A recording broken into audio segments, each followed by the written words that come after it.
Excellencies, esteemed guests, and investors. There was a time when ASEAN was just an idea, a vision of what could be. Over 55 years later, ASEAN is an economic powerhouse linked by trade, investment, and above all, a shared future. It was connection that built this region. And today, that same connectivity will determine whether ASEAN thrives or simply keeps pace. Because the world is shifting quicker than we imagined and faster than we may be ready for. Global trade is being redefined in real time. Trade routes redrawn, supply chain restructured, and investment realigned. It is not business as usual. Against this backdrop, ASEAN remains one of the most dynamic and sought after destinations for trade, manufacturing, and investment. The ASEAN economies are projected to grow by 4.7% in 2025. Our strategic location in Cambodia, expanding trade agreements, and growing digital economy are reinforcing our role as a center for investment and innovation. ASEAN connectivity plays a defining role in this shift, with Asia home to 18 of the world's 20 fastest growing business corridors. So today, I wish to talk about how we build on this foundation, how we turn connectivity and the principles of cooperation into greater opportunity.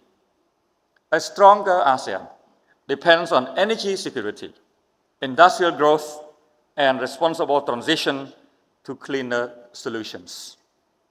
So let me explore how you, our partners and investors, can be part of this ASEAN growth story. First, ASEAN has taken a collective pledge to decarbonize the region's power sector. Countries across the region are improving policy frameworks, auction mechanisms, and finance options to attract private capital at scale.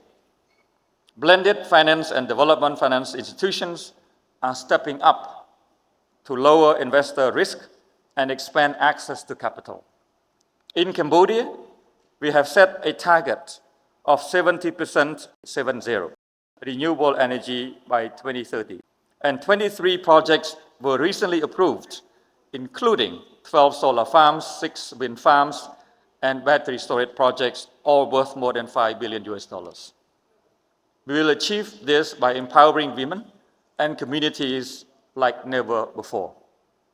To strengthen market confidence, Cambodia has launched a Renewable Energy Certificate System, or REC, a transparent tool that allows businesses to verify their clean energy use, meet global ESG standards, and align with global supply chain requirements.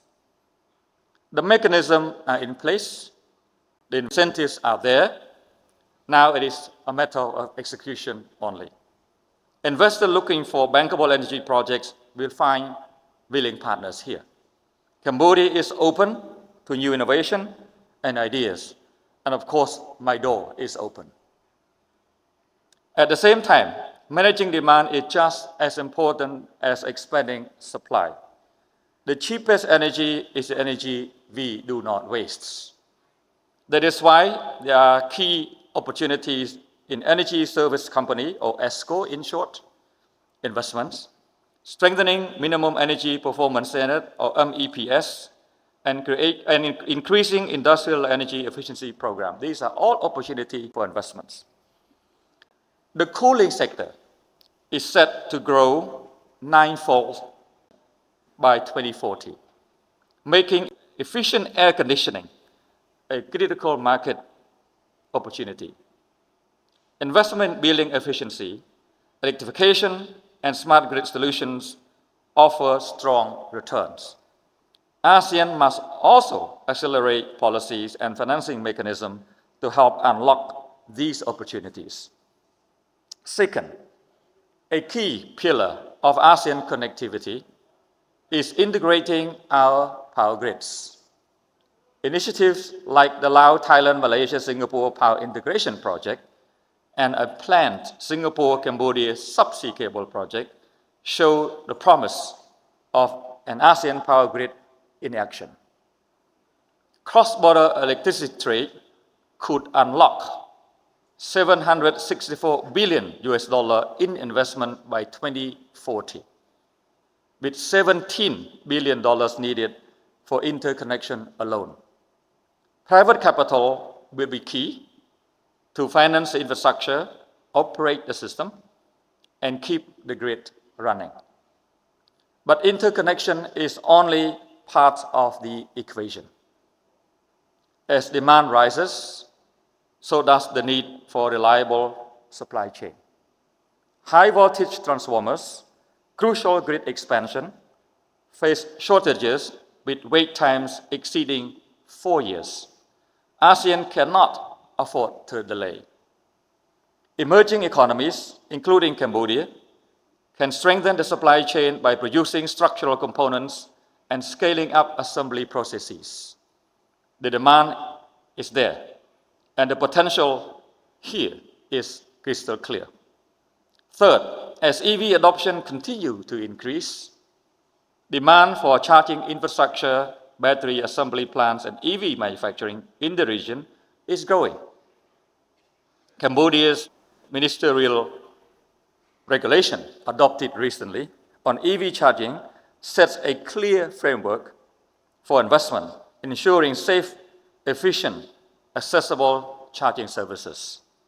With strong regulation in place, incentives are there, the market is primed for growth, creating prospects in manufacturing, battery technology, and infrastructure. Fourth, ASEAN governments are positioning the region as a hub for responsible mineral development, emphasizing good governance, environmental safeguards, and community benefits.